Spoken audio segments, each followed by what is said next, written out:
Welcome home, Sydney.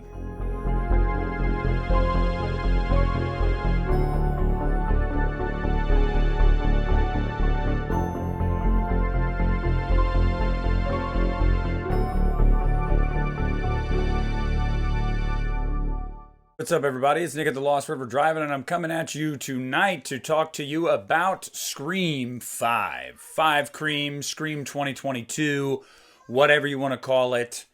It's Scream. It's Scream 5. We know what it really is. And basically, the way this is going to go is the first half's going to be spoiler free, and then I'll get into some spoilers near the end. I'll warn you before I get into spoilers if you haven't seen it yet. If you haven't seen it yet and you're worried that I'm going to spoil it, don't worry. You'll have a warning. This first portion is going to be spoiler free. Don't even worry. So, first and foremost, my overall thoughts on the movie. I think that this is easily one of the best Scream movies, period. I loved this movie. I really enjoyed this movie. I think the writing is really smart. I think it has no business being as good as it is for being a fifth film in a slasher franchise, but here we are. I just think that the way that they were able to introduce new characters while also honoring the legacy characters, but not taking away from the new story they're trying to tell, was done really, really well. And that's a hard thing to do because obviously you're going to be inclined to want to lean into Dewey and Gale and Sydney, and I thought that they did a really good job of balancing both and not making it feel like derivative of some other movies in the franchise. Not first, but secondly, the kills are awesome. Now, Ghostface is still Ghostface. You know, Ghostface isn't going to grab a hatchet or a machete or whatever and cut you into pieces. It's going to be a knife, but they're brutal in this movie. They're bloody. The kills in this movie seem very emotional. They seem like there's definitely some driving factor behind them. They're angry. A lot of stabbing, a lot of blood, emotion behind them. There's a few in particular, obviously, like I said, I'm not going to spoil anything for you guys at this point. There's a few in particular that are just mean-spirited. I mean, they're really mean-spirited. And as you're watching them happen, you're obviously trying to play out who is the killer, as you do with any of these movies. You're going, but okay, who's the killer? And, would any of them want to do this to this character? And that's another, effective way to go about a whodunit type of movie. The score is awesome. Brian Tyler did the score for this movie, and it's very similar to previous Scream movie scores.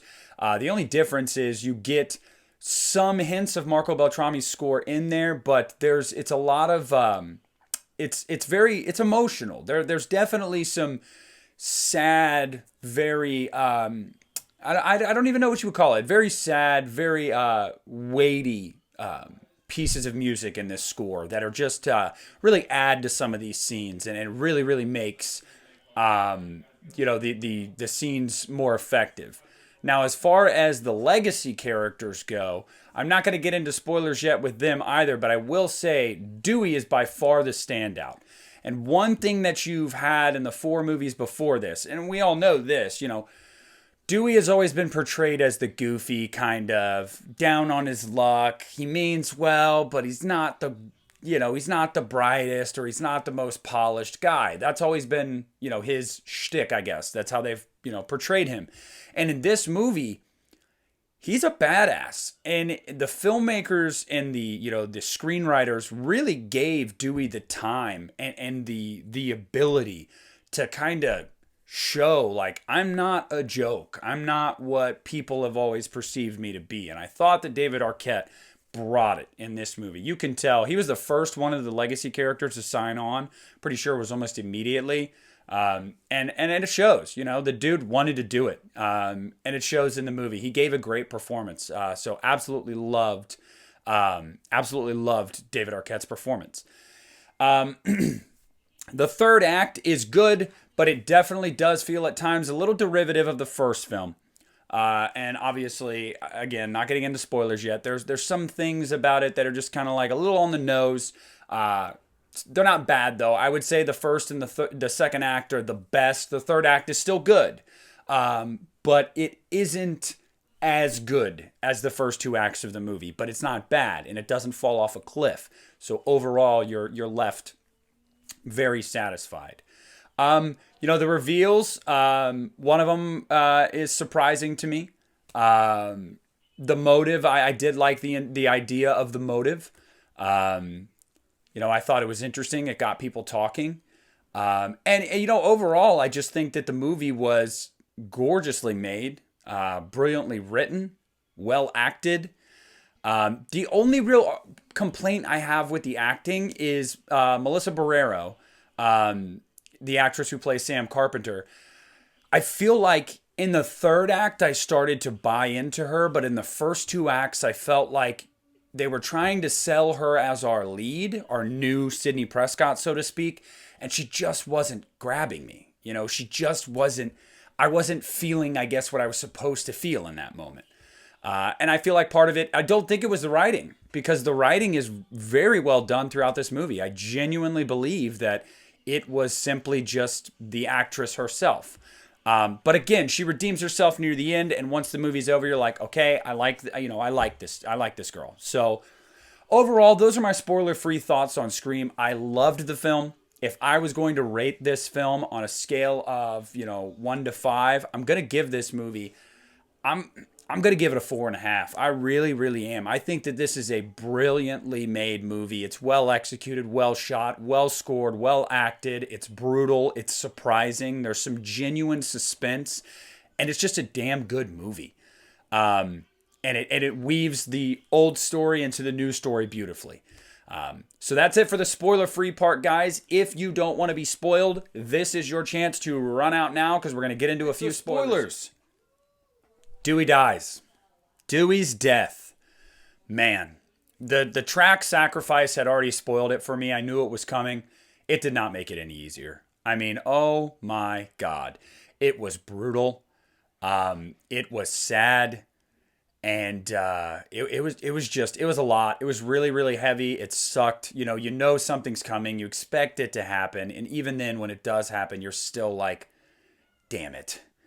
It's a bummer, but my God, it was great. And it gave us some great lines in that scene. I love when Dewey's fighting Ghostface and says, "Not today." And then when Ghostface gets Dewey with the knife, Ghostface says, "Yes, today." And I was like, oh man. And then "It's an honor." Some great lines there, great acting, great, the blood, the effects. It was awesome. It was a really emotional scene. The killer reveals. I saw Amber coming from a freaking mile away. I was not surprised by that in the slightest. And maybe that was the point, to give you an obvious one and not the other one, in my opinion, not be so obvious. Yes, there are two killers, and the second one is Richie, Sam's boyfriend.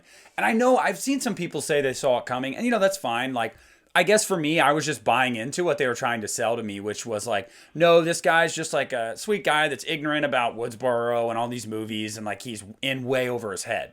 And I feel like the reason I bought into it is because Jack Quaid did a really good job acting that way. He's very goofy. He was very Stu Macher-like. He's very goofy. He's very funny. He's kind of the life of the party.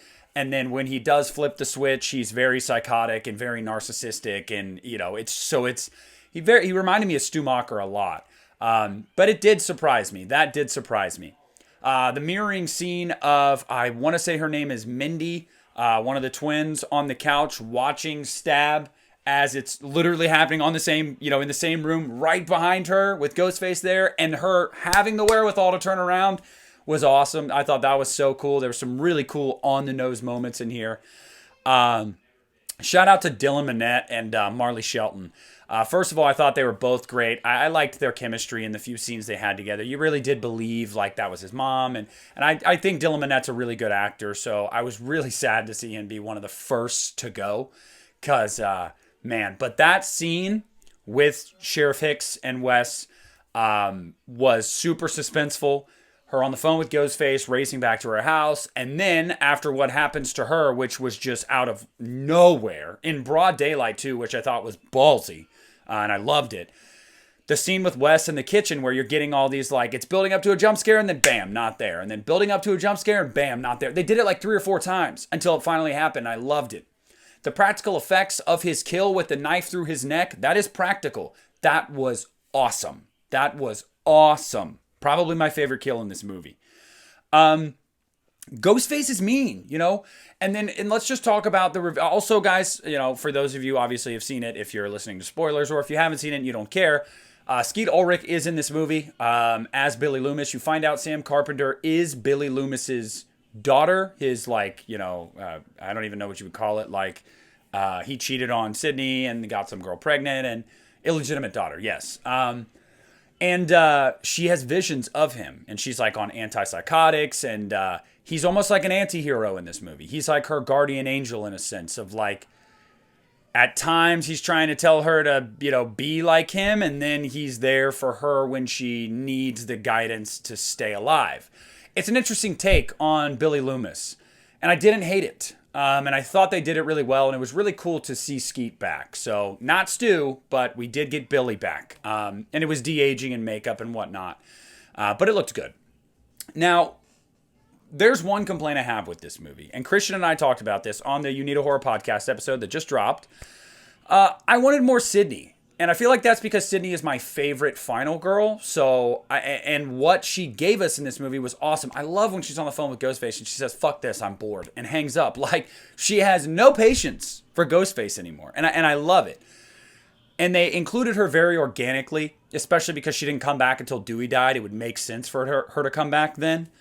And, you know, I wanted more of her. I really did, because this is Sydney's franchise and she's the ultimate final girl, and I really missed Sid. But what we do get with her is great. I thought all the legacy characters, you know, did a great job, but Dewey was the standout. And then, you know, the whole motive, the toxic fandom. I was cool with it. There are fans of a lot of things in this world that take their fandom and their love for something way too far. And the problem with that is that this movie's not saying this is for the majority. This movie is calling out the minority, the very small minority of people that are like that, and letting you know it's a real thing. It's happened before. It'll probably happen again. And it's also just a movie. It's a very smart way of, I don't even know what I'm trying to say with it, because it's a slippery slope to go down. But I thought the movie handled it really well. It didn't feel like it was telling me you're wrong for loving something so much. And you know, for that, I really, really appreciate it. I thought that it was a very smart motive. It was new. It was fresh. And it was controversial. And God forbid we have controversy in a modern horror movie. I loved it. So overall, guys, you know, those are some spoiler-free and spoiler-filled thoughts. I'm going to do a stream on Monday with Justin and a couple of the guys about it.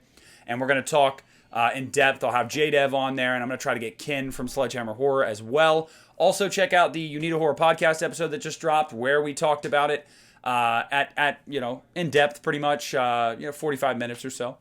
If you're new to the channel, make sure to subscribe, leave a like, and leave a comment down below. Let me know what you thought of the movie. Let me know what you liked, what you didn't like. But always make sure to share the video with your friends. Make sure to subscribe and help get the word out about the channel. So thank you guys so much for watching. This is Nick at the Lost River Drive-In, and I am pulling out.